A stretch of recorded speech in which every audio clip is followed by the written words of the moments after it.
Bien, hermanos, seguimos entonces con la providencia y el cristiano.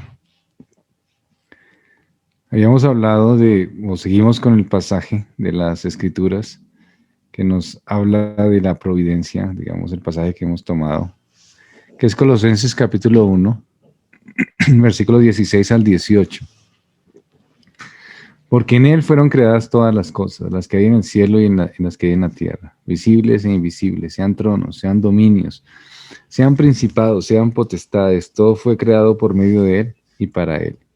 Y en Él antes de todas las cosas, y todas las cosas en Él subsisten. Y Él es la cabeza del cuerpo que es la iglesia, el que es el principio, el primogénito entre los muertos, para que en todo tengan preeminencia. Entonces Dios hizo todas las cosas. Habíamos hablado de la relación que tiene Dios con su creación y hablamos de la posición bíblica. ¿Mm? Habíamos hablado del teísmo, que es la posición bíblica, que Dios se relaciona definitivamente con su creación. Habíamos hablado de la providencia en su parte etimológica, lo que significa los elementos que la sustentan, ¿no? Cómo Dios sustenta el orden natural y cómo Dios sustenta la historia humana. Habíamos hablado pues de que todas las cosas que existen eh, para nuestra providencia, es decir, el alimento, los vegetales, el aire, todo eso es el sustento de Dios. Dios crea leyes, hace la naturaleza y la naturaleza sigue andando y es parte del sustento. Entonces tiene el control del reino vegetal, del reino animal y todo esto, ¿no? También habíamos hablado entonces que Él gobierna la historia. Habíamos hablado de Daniel capítulo 4, versículos 34 al 35. Habíamos hablado de que Dios sustenta todos los eventos, aún el nacimiento de los hombres, las situaciones políticas y sobre los ejércitos de la tierra. ¿Mm? Y aún sobre las cosas que parecen accidentales. Entonces, vamos a Proverbios, capítulo 16, versículo 33. Entonces, aquí podemos pensar en una situación que parece, pues, de la suerte, sí, de las situaciones de las circunstancias que parecen pequeñas, que parecen accidentales o que parecen insignificantes, pero que Dios también tiene el control de ellas. Proverbios 16:33 dice, Proverbios 16:33, la suerte se echa en el regazo, mas del Señor viene toda decisión. ¿Mm? Entonces, aunque parezcan cosas pequeñas, Dios sostiene, gobierna y está en todas las situaciones de la vida, incluidas situaciones pequeñas, entre comillas, que podríamos pensar, ¿no? También Dios reina sobre la protección de los justos. Salmo capítulo 4, versículo 8. Salmo capítulo 4, versículo 8, para que lo busquen allí. Salmo 4, 8.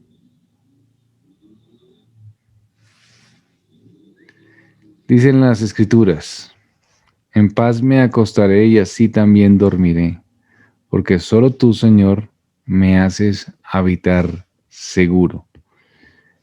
Es el reinado de Dios providencial, aún en la protección de los justos, es su reinado.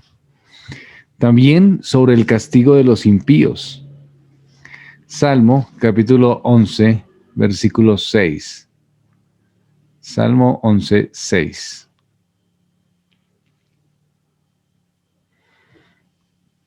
Dicen las escrituras. Salmo capítulo 11, versículo 6. Sobre los impíos hará llover carbones encendidos, fuego, azufre, y viento abrasador será la porción de su copa. También entonces Dios reina sobre el castigo de los impíos. Entonces todos estos pasajes que hemos venido viendo enseñan claramente que no existe la, en Dios y en la providencia de Dios, no existe ninguna situación que esté fuera de su control y de su dominio. Es decir, Dios en Cristo ha hecho y controla toda la existencia. Ahora, la pregunta sería, ¿cómo es ese control de Dios sobre todas las cosas?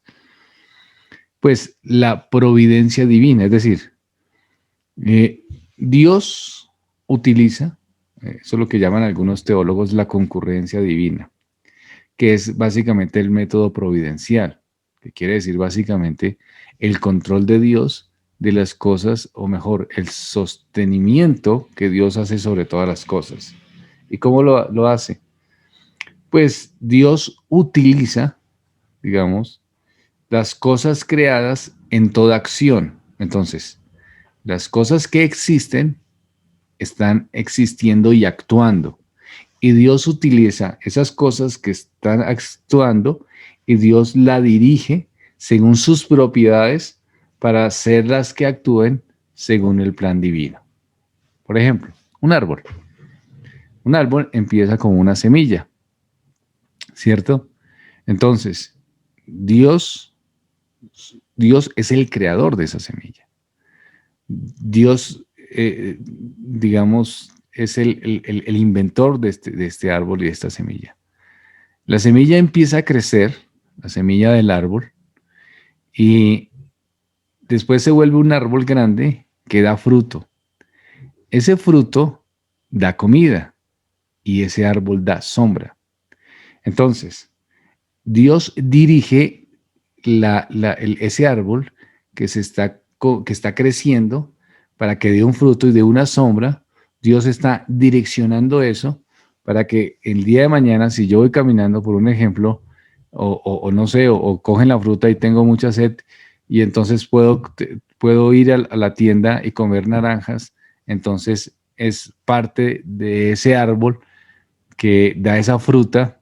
Entonces Dios dirige para que yo coma esa naranja de ese árbol, o para que yo en un momento dado me esté haciendo un calor muy fuerte y entonces busque una sombra y entonces esté en esa sombra. Entonces Dios providencialmente nos da el alimento por medio de ese árbol y providencialmente nos da la sombra por medio de ese árbol, ¿sí me hago entender? Entonces, Dios utilizó lo que Él mismo creó en acción, es decir, el árbol siendo árbol, ¿para qué? Para sustentarme en alimento y en sombra. ¿Mm? Eso es providencia divina. Las cosas actúan en su elemento, en sus propiedades, pero Dios las dirige, ¿para qué? Para que hagan, digamos, lo que el Señor quiere en acción. Ellos actúan en acción y Dios las perfila para ser utilizadas en el momento y en la circunstancia y de la forma que Dios quiere. Entonces, la tierra, siendo tierra, las personas siembran y nace la semilla y da el fruto y somos alimentados. ¿Eso qué es? Eso es dando la comida a la tierra en un acto providencial de Dios que nos alimenta. Si Dios quisiera, pues simplemente ya acababa con todo esto y no podríamos comer, pero todavía sigue saliendo agua de la roca, todavía sigue siendo agua de las montañas. Quiere decir que Dios todavía sostiene su creación. ¿Y cómo la sostiene? Permitiendo que la creación actúe en su acción y Él dirige, ¿para qué? Para el sustento de quién? De sus criaturas. Eso es básicamente el método en que Dios sostiene su providencia. Ahora, Dios es la causa primaria de todo. Dios es la causa primaria de todo. Y Dios es la causa que determina todas las cosas. Vamos a ver Efesios capítulo 1, versículo 11. Efesios 1:11.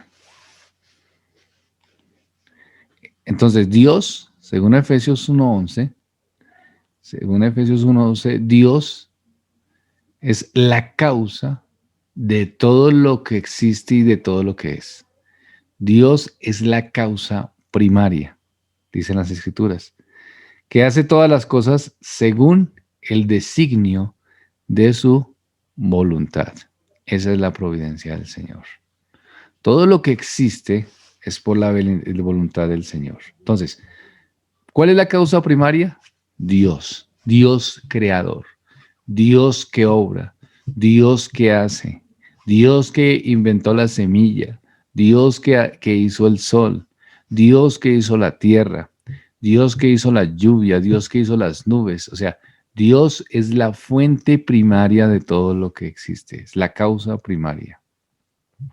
¿Cuáles son las causas secundarias? ¿Mm? Vamos a ver entonces que las causas secundarias, como dice la confesión de fe, por la misma providencia, las ordena de manera que ocurran según la naturaleza de las causas secundarias. Entonces, ¿qué son las causas secundarias? Pues el orden de la naturaleza. Es decir, cómo funciona la naturaleza. O sea, Dios es la causa primaria, las causas secundarias es la naturaleza en sí mismo, actuando en acción y Dios dirigiendo ese actuar de Dios para el sostenimiento de la misma creación. Esa es la causa. Proverbios capítulo 8, versículo 29. Proverbios 8, 29.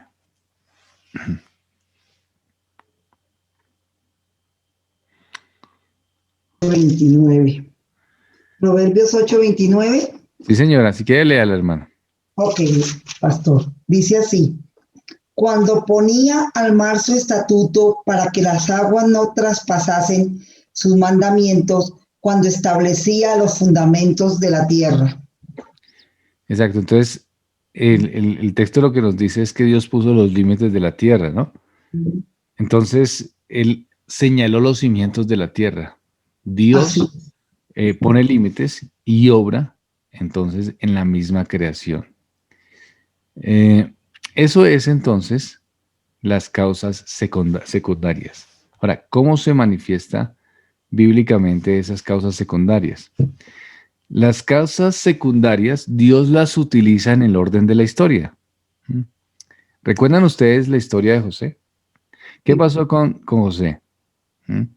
Que Sus fue vendido. hermanos lo habían enviado a Egipto, ¿cierto? Como esclavo. Eh, los hermanos habían pecado contra Dios, habían hecho mal a José de diferentes maneras. Finalmente, José llegó a Egipto. Vamos a ver qué dice Génesis capítulo 45, versículo 5. Ahora pues, no os entristezcáis ni os pese de haberme vendido acá, porque para preservación de vida me envió Dios delante de vosotros. Entonces, todos lo sabemos la historia, ¿no? Entonces José es vendido como esclavo, entonces se va donde Potifar, en donde Potifar, pues la mujer trata de seducirlo. Es Potifar cree que hubo algo extraño y lo manda a la cárcel, ¿sí? En la cárcel está allí, se encuentra con el copero, con el panadero. Finalmente, ¿cuál es el que le dice a Faraón que él es el que, creo que es el copero, ¿no? Que es que hay un hombre que interpreta sueños, viene, interpreta el sueño. Faraón le dice, no, usted dígame qué tengo que hacer acá, no, lo que usted tiene que hacer es organizarse. Entonces le dice, no, usted quédese al frente de esto. Después entran los tiempos duros en Egipto, bueno, en todo el mundo, y llegan los israelitas a pedir comida y está Faraón. Entonces, está José.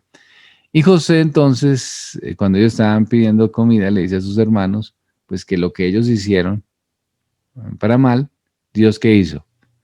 Lo convirtió para bien. Entonces, la pregunta es, Dios, ¿qué circunstancias utilizó acá?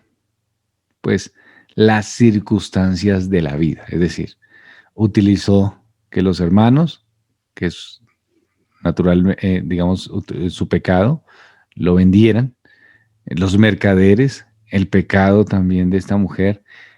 Utilizó las circunstancias de la vida diaria. ¿Para qué? Para preservar a su pueblo. Entonces, ¿qué hicieron los hermanos?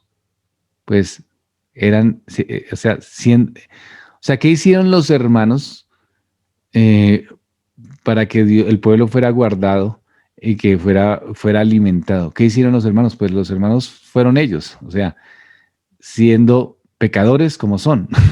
¿Sí me hago entender? O sea, todo mundo actuó como tenía que actuar, mejor dicho, según sus naturalezas y según sus situaciones. Entonces, la mujer de Potifar, todos estos actuaron según sus propios deseos, según sus propios criterios, según sus propios pensamientos, según sus propias libertades, ¿no? Cada uno actuó según su libertad, o sea, cada uno se sentía haciendo libremente lo que quería hacer, según la causa secundaria. O sea, las causas secundarias es el hombre actuando, la naturaleza actuando, cada uno siendo lo que uno es, ¿cierto? Pero, ¿qué hizo Dios con ese actuar del hombre y con esas circunstancias? ¿Qué dice Josué? Lo que ustedes hicieron, o sea, lo que ustedes pensaron para mal, finalmente, ¿qué hizo Dios? Lo convirtió para bien. ¿Mm? Entonces, eh, es el poder de Dios, en el caso de José, es el poder de Dios actuando en medio de las circunstancias comunes de los hombres, cumpliéndose su propósito. Eso es providencia. Las causas secundarias es que nosotros andamos y hacemos las cosas y nada se escapa de su voluntad. Ojo, no quiere decir que yo peco y digo, no, pero es que me tocó porque pues yo soy causa secundaria. No estoy alentando el pecado porque Dios habla claramente cuando está en contra del pecado. No, ese es el punto. El punto acá no es que entonces yo puedo pecar y pues no pasa nada porque pues a mí me tocó pecar. No, obviamente recibimos la consecuencia de nuestro pecado. Los hermanos de José recibieron la consecuencia de su pecado. David recibió la consecuencia de su pecado. Todo el que obra recibe, y la Biblia advierte constantemente al impío. Pero lo que estamos diciendo es de la providencia y el sostenimiento de Dios. Y en el sostenimiento de Dios tenemos que ver esta realidad. ¿Cuál realidad? Que Dios sostiene las cosas aún utilizando las causas secundarias. Es decir, el hombre actuando y Dios entonces cumpliendo su propósito en el accionar del hombre. Eso es entonces Dios actuando en la causa secundaria. Vamos a ver Josué 11:6. Alguien que lo lea. Josué 11:6.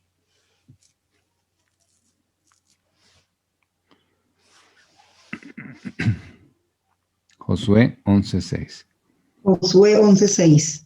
Mas Jehová dijo a Josué, no tengas temor de ellos, porque mañana a esta hora yo entregaré a todos ellos muertos delante de Israel. Desjarretarás sus caballos y sus carros quemarás a fuego. ¿Más? Entonces, ahí hay una guerra. Dios está respaldando a su pueblo. ¿Y qué tiene que hacer Josué? Tiene que simplemente ir y pelear, pero la victoria ya está, ¿no? Entonces, Dios utiliza la causa secundaria, los mismos soldados, pero la victoria la da el Señor. Entonces, Dios obra en causa secundaria, ¿no? Como en la salvación. Dios obra en la salvación, ¿cierto? De los pecadores, pero ¿qué utiliza Dios? Pues causa secundaria. ¿Cuál es la causa secundaria? Pues la predicación del Evangelio, ¿no? Nosotros predicamos el Evangelio para que las personas vengan al arrepentimiento. Entonces esa es la causa secundaria que existe, ¿no? Es la predicación del Evangelio. Así es. Miren lo que dice Isaías 10:5. Isaías capítulo 10, versículo 5.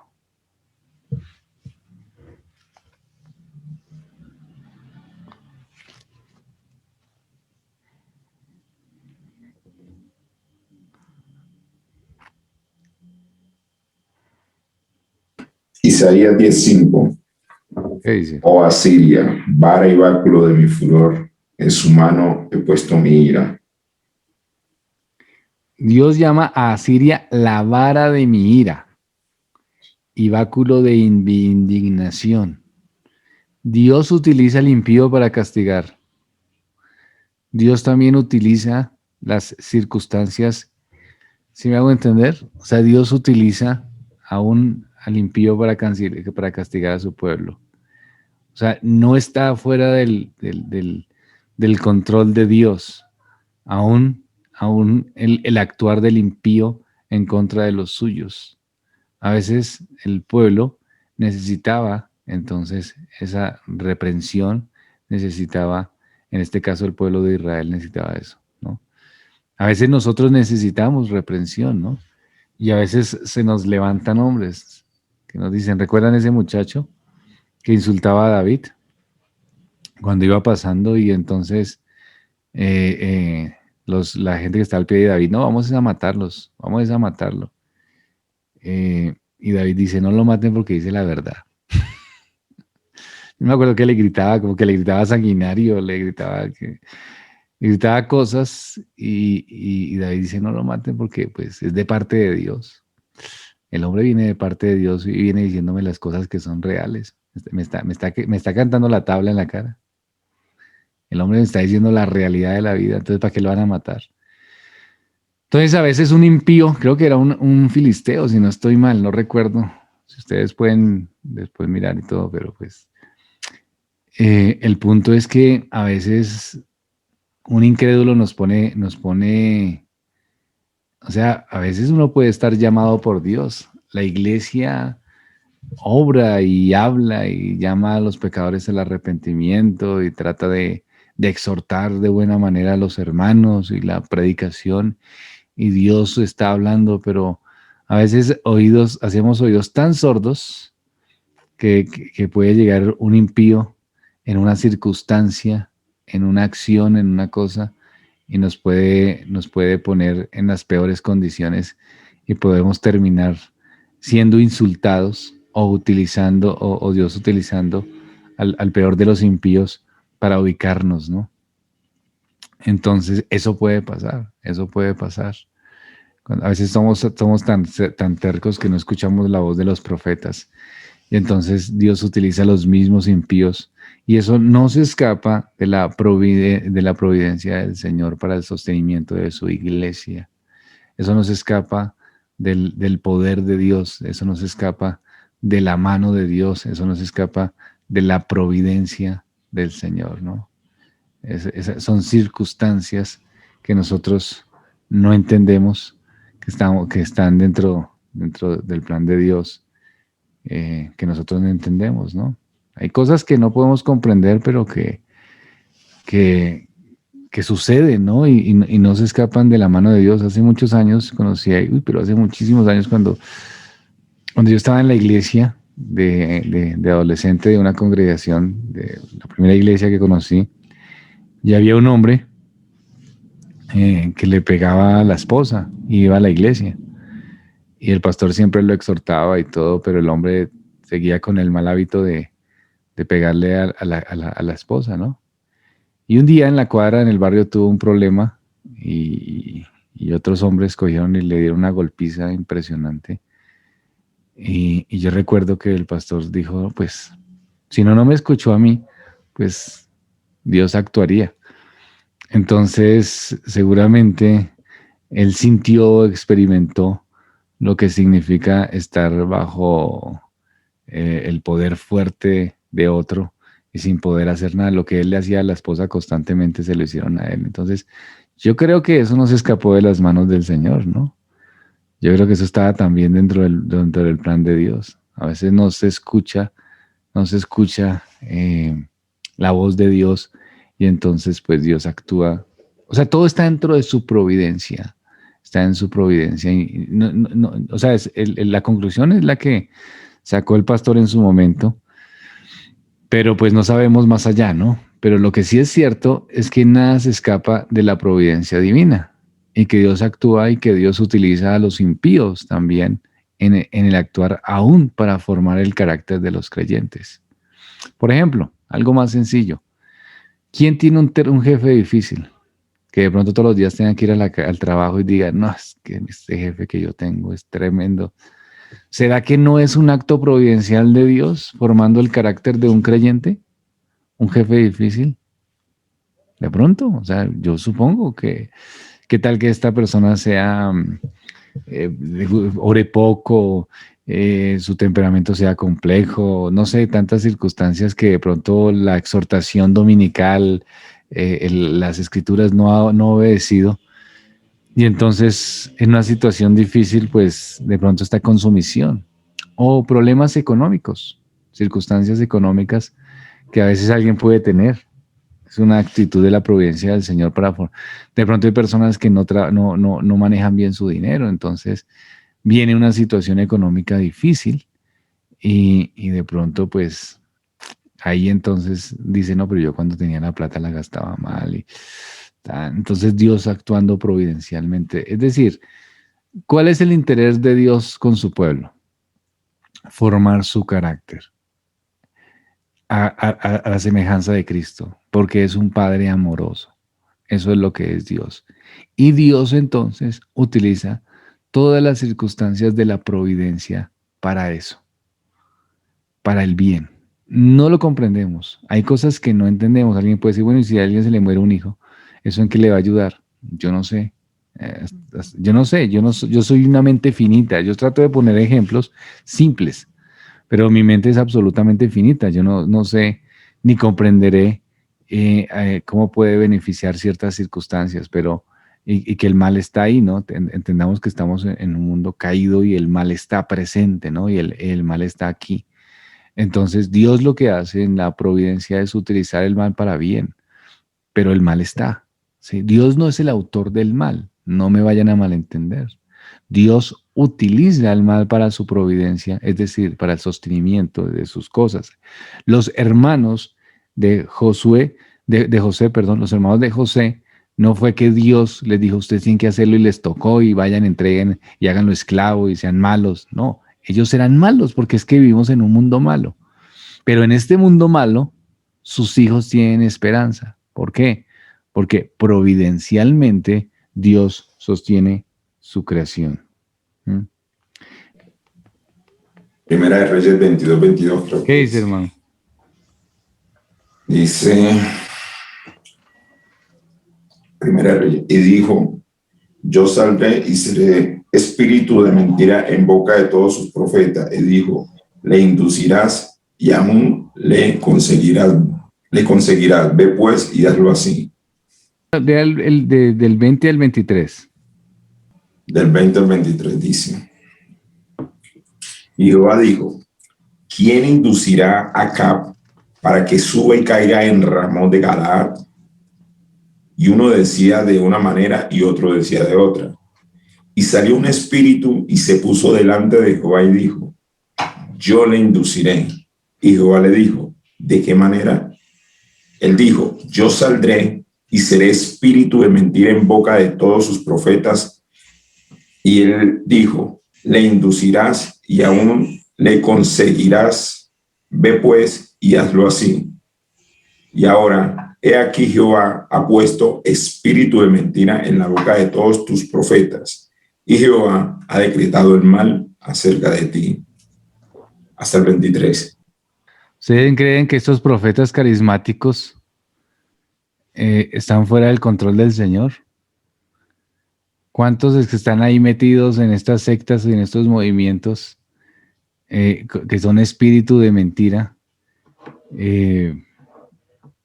Es por alguien me decía una vez, pues, me decía, es que yo sufrí mucho en estas iglesias carismáticas y por eso es que yo, pues, tengo tantos inconvenientes. Yo le decía, hermano, usted nunca fue una víctima.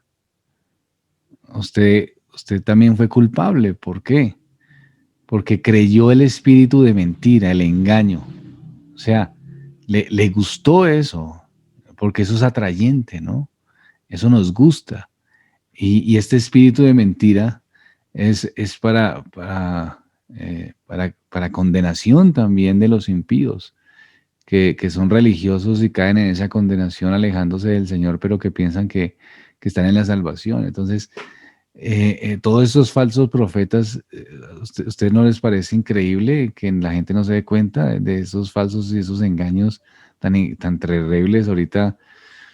Todas esas palabras proféticas que decían y ni siquiera hacen culto en plena pandemia porque les da miedo a contaminación. O sea, todo eso es mentira, todo eso fue una mentira. ¿Dónde está la fe? ¿Dónde están sus milagros? ¿Dónde está ese poder que tenían? ¿Por qué no hacen cultos?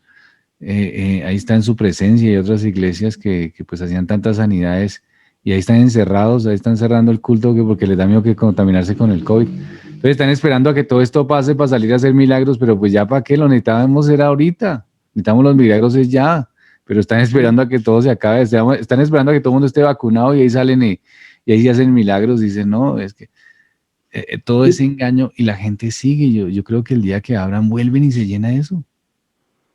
Se llena. Sí, eso produce ceguera espiritual, pastor. Exacto, pero somos culpables, porque eso es espíritu de mentira y también nosotros somos culpables del engaño. ¿Por qué? Porque nos gusta ese tipo de engaño a veces, es atractivo para el corazón del hombre, es atractivo el pecado, llama la atención, ese tipo de formas de hacer las cosas, llama la atención ese tipo de manipulaciones, llama la atención, pero eso es engaño y no está fuera del control del Señor, no está fuera del control del Señor. Dios está obrando aún en su iglesia y purifica su iglesia y mantiene las persecuciones, por ejemplo, en las persecuciones era donde se presentaba la iglesia más fiel, ¿cierto? ¿Por qué? Porque la gente se aferraba a la verdad y se aferraba a la conciencia bíblica. Hoy en día también tenemos persecución, de alguna manera. Los que son fieles a las escrituras, a la palabra del Señor, no nos va igual que los movimientos carismáticos, no tenemos tanta gente, no tenemos tanto el dinero, pero si seguimos predicando la palabra del Señor, pues lo haremos así nos quedemos solos. Pero es el evangelio bien predicado lo que da esperanza de salvación, consuelo al alma. Cada día lo siento más, lo escucha uno más. Les puse un mensaje a los miembros de nuestra iglesia de un hermano querido que está muriendo en el hospital y yo estuve con él y ver ese cuerpo totalmente demacrado, ver ese cuerpo totalmente destruido por la enfermedad, pero ver un corazón animado y fortalecido, uno dice, esto definitivamente es el poder del evangelio, ¿no? ¿Quién puede hacer eso?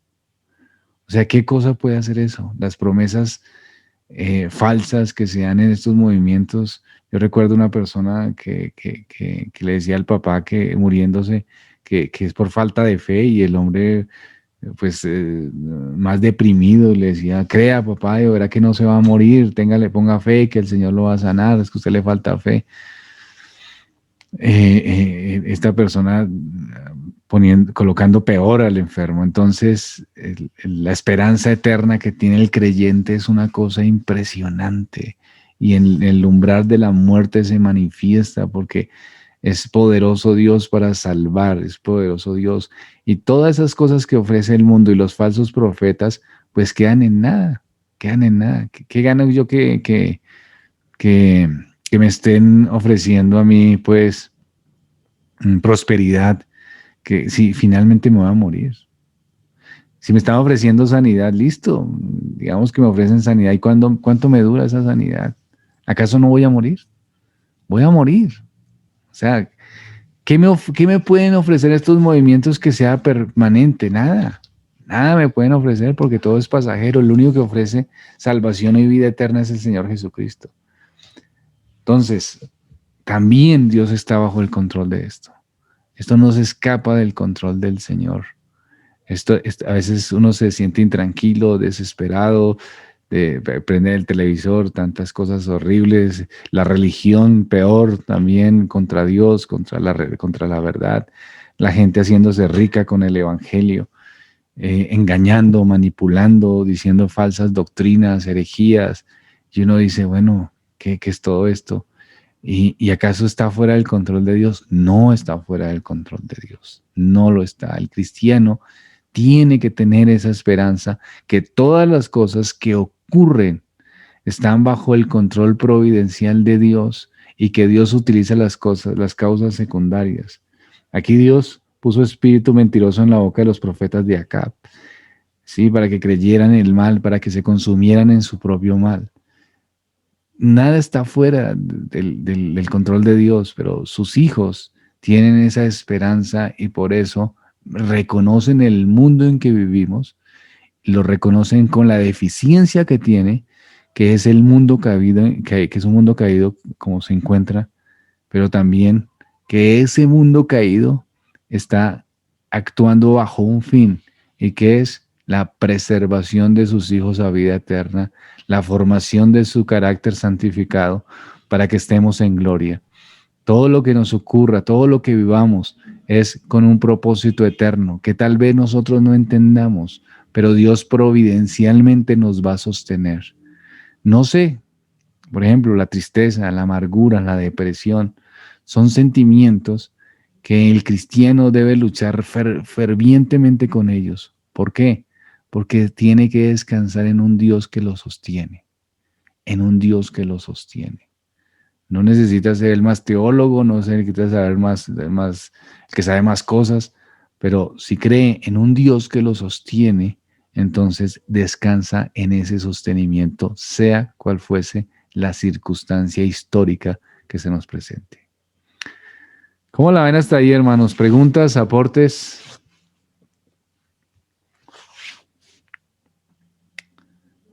Todo entendido. Pastor. Claro. Sigue, Ana. Pastor, yo no sé si eso me podría como aclarar o repetir cuando dice que Dios es la causa primaria. ¿La causa primaria se refiere a que toda la creación fue hecha para su gloria? Sí, que Dios la creó. Y que está a disposición de Dios en todo sentido, es la causa primaria. Y la causa secundaria son las cosas hechas, que funcionan que funcionan bajo el plan de Dios, pero siendo ellos. Como los hermanos de José. Okay. Como el árbol. El árbol, siendo árbol, funciona para el propósito eterno y el bien de sus hijos y de su creación. Y especialmente para su gloria, pero especialmente para el bien de sus hijos y el sostenimiento de ellos. ¿Listo, hermanos? Entonces oremos al Señor. Padre de los cielos, gracias. Gracias porque has sido benevolente con nosotros, misericordioso. Gracias por saber de tu providencia, Señor, de tu sostenimiento, Señor. Y gracias porque encontramos tanto, oh Dios, tanto consuelo en esto. Somos tan frágiles, tan débiles, Señor. Y cualquier cosa nos afecta de una manera a veces. Pero al saber, Señor, que tú tienes el control de todo, aún de los acontecimientos no deseables, de las adversidades, nos da esperanza porque sabemos que es para bien. Aprovecho también para orar en agradecimiento por el hermano, por su familia. Te pido que sigas, Señor. No sabemos cómo se están dando las cosas con Libardo en este momento, pero que siga dando testimonio hasta el último momento y le des más fortaleza. Gracias, Señor, por lo que nos mostró a nosotros, Señor, los que estuvimos cerca, como dice el hermano Frankie, nos fortaleció, Señor, cómo nos fortaleció. Y también oramos, Señor, para que su familia, como manifiesta el hermano John también, haya sido impactada y que quiera Dios que les atraiga al arrepentimiento y que puedan ser salvos. Te pedimos, Señor, todo esto en el nombre de Cristo. Amén.